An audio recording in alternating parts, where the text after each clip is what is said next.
Bonjour. Ma passion, c'est les plantes carnivores qu'aujourd'hui je pratique depuis mes 15 ans, donc ça fait presque 10 ans maintenant. Je cultive donc principalement des plantes carnivores, c'est-à-dire qu'elles vivent dans notre climat, donc ils peuvent totalement vivre à l'extérieur chez nous.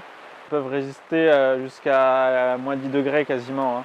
Ça reste des plantes de pays tempérés. Alors j'ai découvert chez moi, mon père avait acheté une plante carnivore, je n'avais pas fait gaffe, ça m'a tout de suite passionné en fait, et dès que j'ai voulu en avoir une pareille, puis je suis allé à la jardinerie, puis j'ai vu qu'il y avait des plantes carnivores en fait, je ne connaissais pas du tout. Et du coup je me suis acheté ma première plante carnivore. Alors elle a dû vivre un mois à peu près, la première fois, puis j'ai pas réussi à la tenir. Puis bon ça m'intéressait vraiment, du coup j'ai réessayé avec plusieurs plantes. Alors les premières fois ça n'a pas marché, hein. Puis là j'ai commencé à prendre des conseils, j'ai regardé sur internet, sur des livres, comment les cultiver, puis petit à petit j'ai réussi à les tenir de plus en plus longtemps.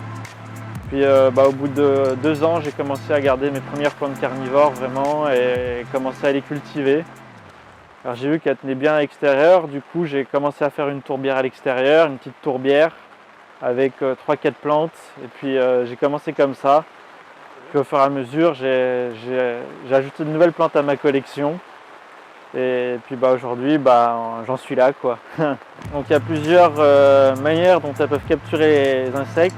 Alors moi, j'ai 3 sortes de plantes carnivores, enfin 3 sortes de façons de piéger les insectes en fait. Donc là, on a quand même la plus commune, donc la Dionaea muscipula. Donc c'est celle qu'on appelle l'attrape-mouche.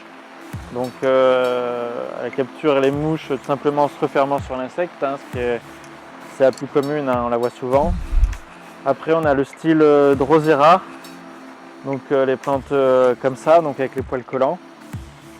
Donc l'insecte vient se gluer dessus, en fait, elle est attirée soit par la fleur ou elle passe par là et elle se fait attraper en fait. Hein. Simplement c'est collant, voilà. Et puis après la troisième variété que je cultive, donc c'est les Sarracenia. Troisième espèce, Sarracenia, donc là pareil il en existe plein de sortes. Donc là en fait le piège, c'est un piège qui ne bouge pas, hein. L'insecte est attiré par soit la couleur, soit par le sucre que le capuchon sécrète, hein.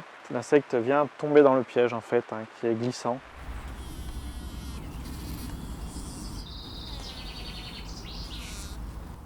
Alors sur les Sarracenia, il y a deux un peu systèmes de pièges différents, hein. C'est-à-dire qu'on a les Sarracenia, les grands cônes comme ça, et puis on a les plus petits, donc la variété de Sarracenia purpurea. Alors c'est un peu différent, là c'est les poils qui vont empêcher l'insecte de retomber dedans, hein. Le système de digestion est un peu différent aussi d'une Sarracenia classique, c'est-à-dire que là dans les pièges on va avoir un liquide constant et l'insecte va venir dedans, se noyer dedans en fait, et une fois qu'il sera mort, la plante va digérer l'insecte en fait. Je crée des variétés, donc quand j'ai commencé la passion, donc là ça remonte après quand j'ai commencé à avoir ma première serre et tout ça, donc ça remonte à 7-8 ans à peu près, et donc j'ai pris mon premier Sarracenia que j'ai créé par semis, hein. Hop, que j'ai obtenu par semis. Donc voilà, aujourd'hui il fait cette taille, donc il a eu un peu de mal à pousser une certaine période, là il est vraiment reparti, donc ça c'est le premier Sarracenia que j'ai créé, on va dire, donc c'est un hybride de Sarracenia flava, hein.